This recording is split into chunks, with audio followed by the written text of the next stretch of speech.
नमस्कार मित्रों, आशा करते हैं आप लोग स्वस्थ होंगे। एक्सरसाइज और योगासन का लाभ उठा रहे होंगे। उठाइए, बिल्कुल उठाना ही पड़ेगा स्वस्थ रहने के लिए।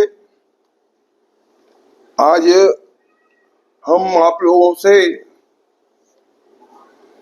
अपने शरीर के मोटापा पर कई लोगों की समस्याओं की तरफ ध्यान आकर्षित करना चाहता हूँ।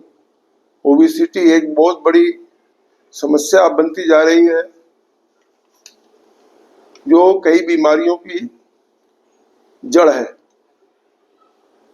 तो ये हम सबको खान पान सुधार करके अपने आप को हेल्दी रखना है। हमारे देश के प्रिय प्रधानमंत्री जी ने भी पीछे कुछ महीने देशवासियों से 10% तेल कम खाने को कहा है। उन्होंने कहा है कि कटौती करिए आप लोग। तो हमारे देश के नेतृत्व को भी भारत की जनता के स्वास्थ्य पर यह बात कहनी पड़ी। उन्हें भारतीय जनता के स्वास्थ्य की चिंता है।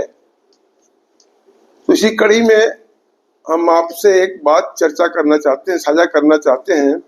हमारे एक योग गुरु थे, हरिद्वार से आए थे 30-40 साल पहले।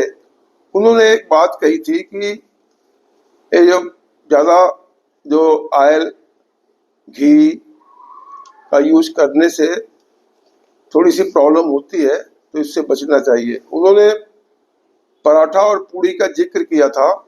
आप लोग पूड़ी को जब फ्राई किया जाता है तो पूड़ी अपने आप फूल जाती है, उसको लोग निकाल लेते हैं। लेकिन पराठे में तवे पर जब तक उसको पकाने के लिए ज़्यादा से ज़्यादा कुकिंग ऑयल, घी, बटर यूज नहीं करती घर के बनाने के लोग या होटलों में, तो जब तक पकता नहीं, तो कुछ ज़रूरत से ज़्यादा ही उसको फ्राई किया जाता है बटर ऑयल में, घी में और कुकिंग ऑयल में। तो आपको चूज करना है कि हम पूड़ी खाएं कि पराठा खाएं।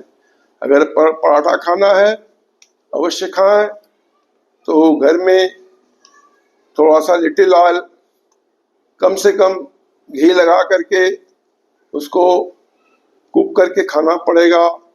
तो आपको समस्या कम आएगी, बल्कि आएगी नहीं, क्योंकि हमारे शरीर को भी घी, बटर चाहिए, जरूरी है।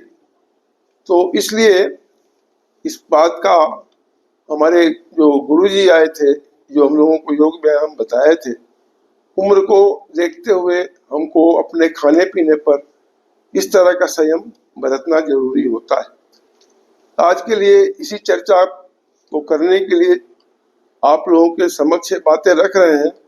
इसका आप ध्यान दें। तो किसी से खाने की मनाही नहीं है, खाना तो खाना ही पड़ेगा। और घी, दूध ये तो हमारा भोज्य पदार्थ है। घी के बिना, तेल के बिना तो हम खाना कुकिंग कर नहीं सकते। हमारे स्वास्थ्य की जरूरत भी है। तो मित्रों, आज के लिए बस इतना ही। हम आपको फिर मिलेंगे आगे एपिसोड में। बहुत बहुत धन्यवाद।